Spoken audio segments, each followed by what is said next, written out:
No meu tempo de guri, ali pras bandas do Cascudo, pra ser mais exato, ali nas esquinas do Vaio Racha, conheci um caboclo por apelido de Goeira, muito querido por aquela região. E ele gritava, sapateava e cantarolava um chamamé, mais ou menos desse jeito.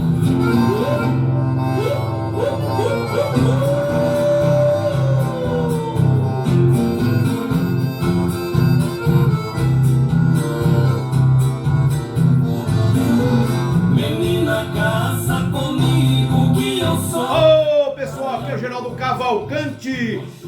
Olha aí, programa Som do Brasil, sempre aí no grupo do Facebook Sertanejo do Mato Grosso do Sul. Faça parte desse grupo. Hashtag Geraldo Cavalcante. É o site www.avozdoms.com.br. É o portal do estado do Pantanal. Olha aí, Castelo cantando coisas do Poeira, né?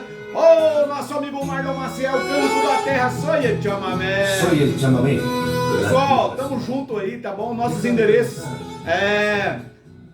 Instagram, @Geraldo Cavalcante Oficial. TikTok, eu quero você no TikTok. É aqui, estamos no TikTok.